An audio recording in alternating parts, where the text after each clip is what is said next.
Hello everyone, welcome back to my channel. So recently we have most of us have seen Gangubai. It was a mega hit, super hit, a blockbuster. So we really appreciated how Alia Bhatt went out of the way, or Gangubai went out of the way, and she herself was a sex worker in the real life, and she supported the rights and upliftment for sex workers is all she wanted. So, regarding this, Supreme Court in a leading judgment, Buddhadev Karmaskar versus State of Bengal and others, Criminal Appeal number 135 of 2010, has made a landmark judgment in regarding the upliftment of sex workers.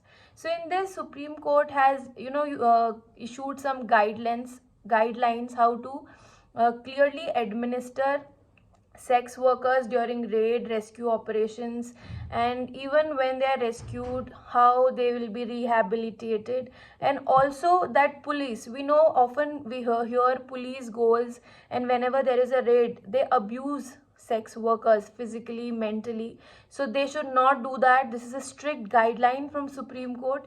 As well as media should not publish their pictures. जब भी raid होती है तो उनकी कोई भी pictures explicitly ऐसे media में पब्लिश ना की जाए.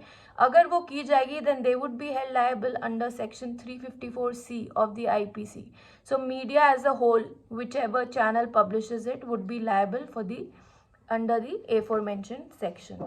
Also, Press Council of India, they have been directed that they'll have to issue guidelines in this regard, and according to those guidelines media would be governed as such. So in this bench there were three judges, I must say: Justice L Nageshwara Rao, BR Gavai and AS Bopana. सो इसमें court ने clearly जो उनकी inherent जो भी powers हैं under article 142 of the constitution, they make some recommendations. हमने सबने Vishakha versus state of Rajasthan के बारे में सुना है. So in that case there were guidelines regarding sexual harassment in the work place.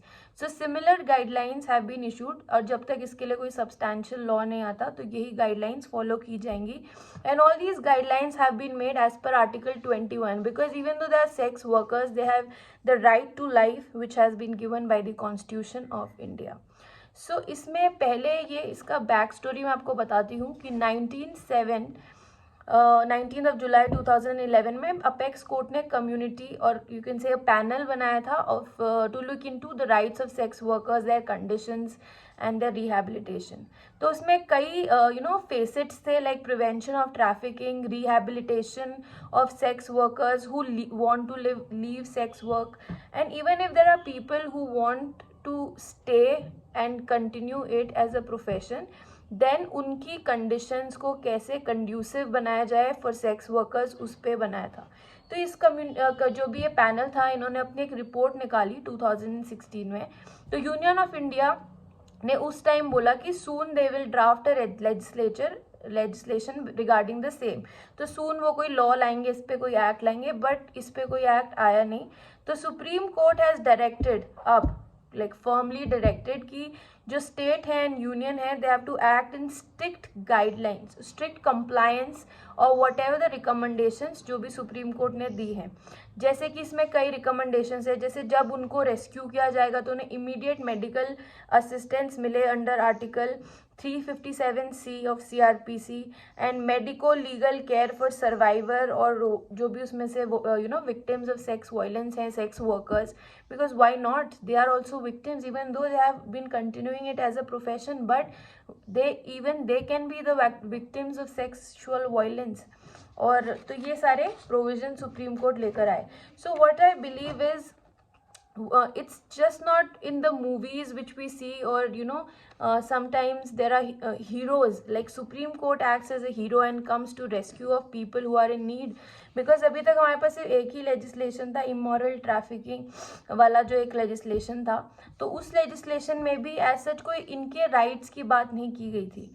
तो अब सुप्रीम कोर्ट ने एक्सप्लिसिटली इनके लिए राइट्स की बात करी है, और जो भी लीगल एड्स है, नालसा और किसी भी स्टेट की लीगल स्टेट अथॉरिटी है, उनको एजुकेट करना पड़ेगा सेक्स वर्कर्स को रिगार्डिंग देयर राइट्स, उनको भी रिप्रेजेंटेटिव्स होंगे, जब लॉ बनेगा तो उनकी तरफ से भी रिप्रेजेंटेटिव्स होंगे जो उनके इंटरेस्ट को आगे रखेंगे, और यही सब बोला गया। और स्पेशली एक special mention which is very commendable कि जो चाइल्ड ऑफ सेक्स वर्कर्स हैं, तो उनको ज़रूरी नहीं है अपने चाइल्ड को गिव अप करना पड़ेगा, they can stay with the sex worker and they can grow there, they can be means just because they're sex workers it does not mean they have to get separated from their children। उनको अलग ज़रूरी सिर्फ इस उस पर कर दिया जाता था ग्राउंड पे कि ये उनके दे आर सेक्स वर्कर्स है, they cannot take care of their children, but अब ऐसा नहीं होगा।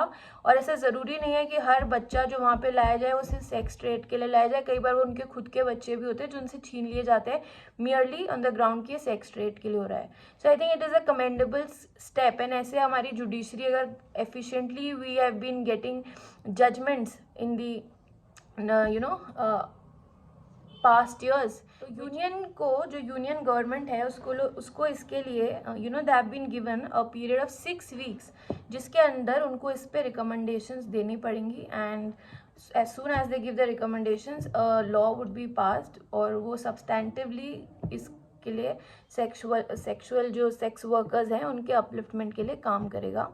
And I think this is a commendable step, and if the judiciary always steps in like this and uplifts the downtrodden section of our society जिनको बहुत ज़रूरत है इन laws की, तो जल्द ही everyone equality for all वाला जो सिनेरियो हमारे कॉन्स्टिट्यूशन में engraved है वो सच हो जाएगा।